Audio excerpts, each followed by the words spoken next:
Pretože sme zistili, že celý ten Leopoldov, tá vnútorná časť je obklúčená príslušníkmi, ktorí boli ozbrojení samopalami, guľometami, proste škorpiónmi. A medzi nimi taky behalo niekoľko desiatok červených baretov. Tak sme pochopili, že ide do tvrdého. V té chvíli, vlastně, když jsme vstoupili do té obsazené části té půlky Leopoldovské věznice, tak situace připomíná válku v Libanonu. Oni sa stále viac domáhali vyslobodenia, chodili za ním niektorí politici dosť nezodpovedne, pretože vtedy prakticky sa stal každý odborníkom na väzenstvo ako na futbal.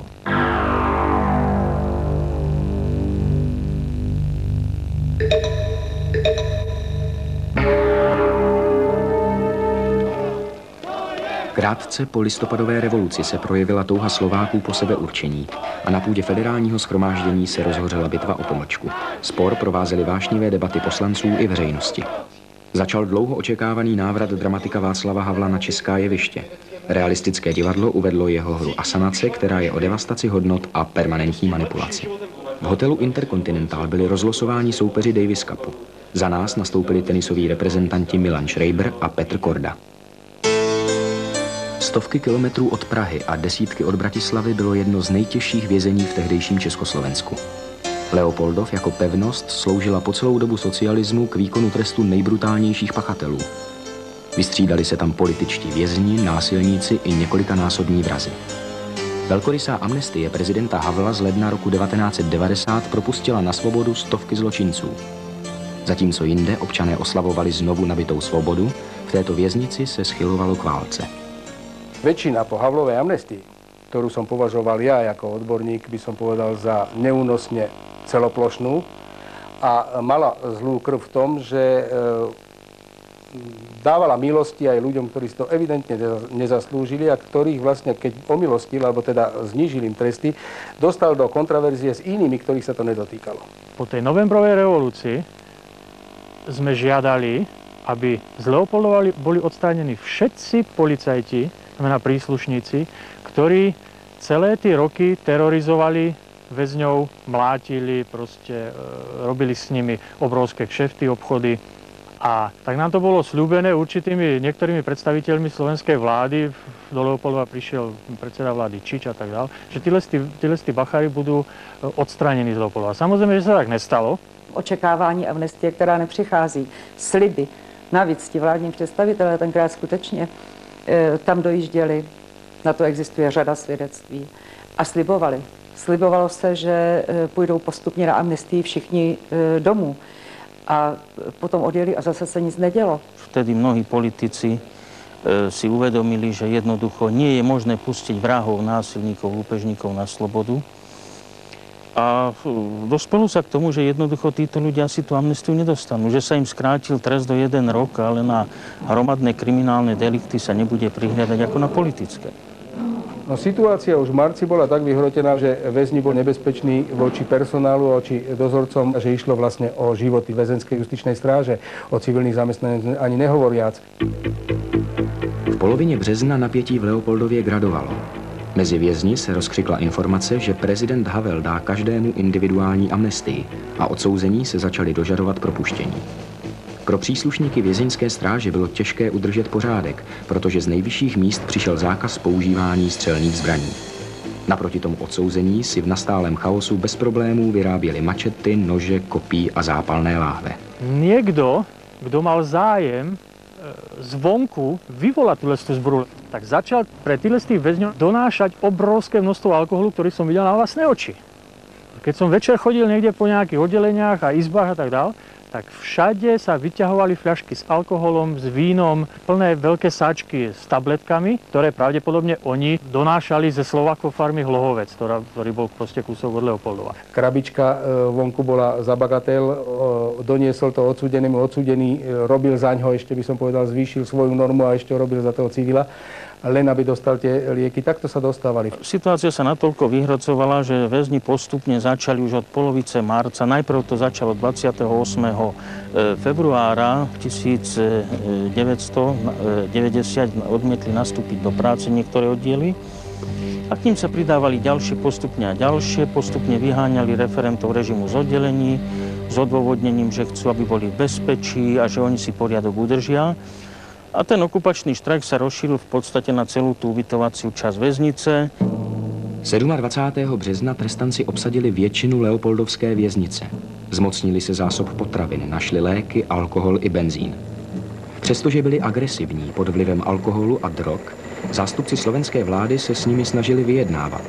Vězni zvyšovali požadavky, žádali okamžité propuštění, zabarikádovali přístupové cesty a autogeny zavařili ocelová vrata. Nakonec federální vláda rozhodla o nutnosti ozbrojeného zásahu. Vězni měli obsazený střechy, tam měli svoje stanoviště, ale bránili se cihlama, který házeli ven. Měli zavařený průchody, které byly do věznice a na volných prostranstvích, kde bylo možno projít, byly udělány barikády z vozů, z postelí, ze všeho. A nakoniec jedna veľká skupina väzňov zajala druhú. Tí boli pozamykaní na hrade, takzvanom. A hrozilo, že týchto väzňov tam jednoducho zlikvidujú tým, že keď sa to zapálí, tak oni sa podusia. Takže byla připravená akce k tomu, zasednul štáb. Štáb měl nesmyslně snad 40 lidí, kde kdo měl ruce a nohy, tak v tom štábu seděl, prostě radil z neznalosti věci. Dlho sa otálalo, hovorilo sa, že je to prejav, nejaký hromadný prejav politickej otázky a tak ďalej. Proste nikto nechcel uznať, že ide o riadnu legálnu zburu. Až dovtedy, kým sa na týchto objektoch, ktoré sú nedaleko, na tej novej samoväzbe nezačali zhromažďovať rôzne také tie molotovové koktejly a podobné a nezačali ich páliť sem tam. Situace se protáhla přes noc, kde jsme získali informaci, že vězňové se snaží napustit teplovodní kanály acetylénem, což bylo velmi nebezpečný, a vlastně odpálit věznici. Ráno v 8 hodin měla začít akce, byla demonstrována ohromná síla za použití vrtulníku a všeho, ale bohužel prostě nerozhodnost, zejména slovenských orgánů, který v té době museli dát souhlas k zákroku. Akci pořád odalovala. Ustupovalo sa. Riadili to ľudia, ktorí nevedeli zbadať, kedy je hranica. Je evidentné, že keď už bolo 1000 ľudí na strechách Leopoldovskej väznice, aby sa ešte vtedy váhalo, no to už je absolútna neschopnosť, aby som povedal, to je spoluúčasť. Situace se vyhrotila ve chvíli, když vzbouřenci zapálili objekt vězení, takzvaný hrad, kde bylo za zavařenými dveřmi drženo 180 vězňů, kteří se vzpourou nesouhlasili. Těm hrozilo, že uhoří. Odpoledne do štábu přijel tehdejší slovenský ministr vnitra Mečiar, který dal rozkaz k potlačení vzpoury. Celá taktika spočívala v tom, že jsme najeli obrněnými vozidly, se prorazili dveře a rozhodili se v první řadě svářecí lahve, které byly odložený nebo obložený slamníkama, a vězňové je zapálili, což bylo jako nebezpečí největší. A naše jednotky podporované průzkumákama začaly postupovat v několika směrech. Vlastně jsme věznici rozkrájeli, jako si oddělili jsme tu militantní část. Ostatní vězni, někteří poslechli výzev, vystoupili ven. Všude hořeli, řítili se stropy, takže za náma postupovali hasiči. Otečka rozhrnovali barikády, přes který bylo velmi těžké prostě projít. Vlastně nejhorším oříškem byl budova, kde byli ty nejmilitantnější vězni, kde vlastně měli ten štáb, a postupovali jsme po schodech nahoru.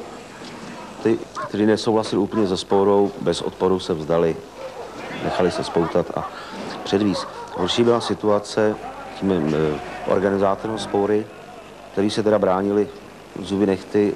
Jenom můžu říct, jsme přivezli zajištěné zbraně, které měli vyrobený, to znamená řetězy s koulema, nože, které měli čepel 30 cm, což je opravdu nos, mačety a další rehací hvězdice, další věci. Takže vlastně tam probíhal boj chlapa s chlapem. Jo.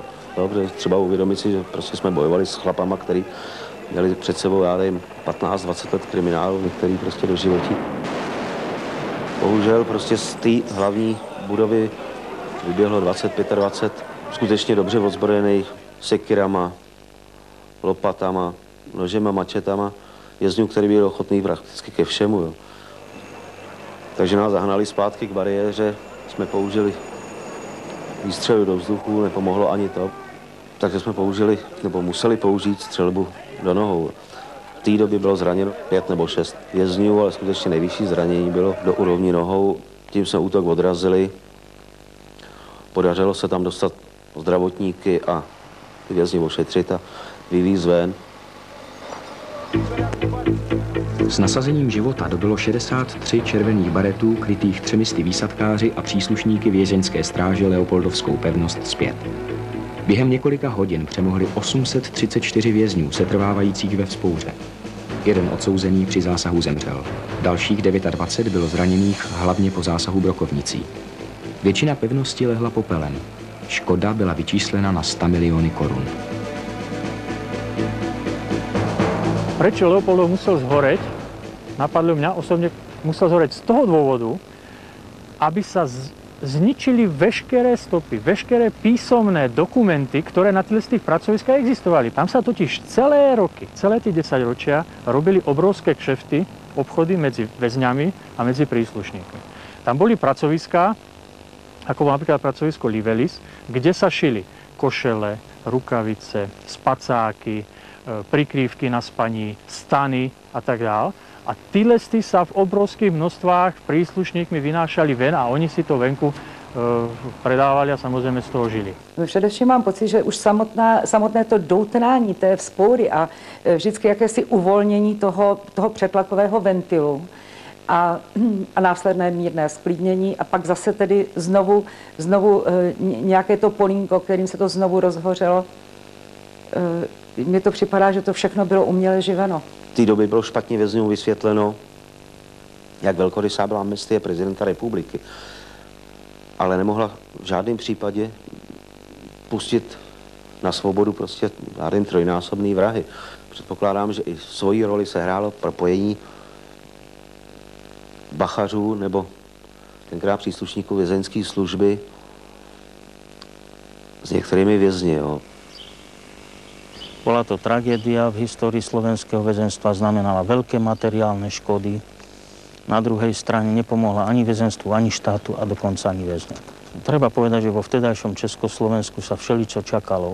Väzni vždy bývali na strane revolúcií rôznych. Či v pozitívnom alebo v negatívnom zmysle slova. Nemyslím si, že by to boli pozitívne sily. To treba vždy aj v týchto revolúciách počítať s tým, že nemali by sa používať zločinci na revolúciu. Proste väzenie tu v každom štáte na to, aby napomáhalo udržiavať poriadok a chránilo statočných ľudí před zločincami.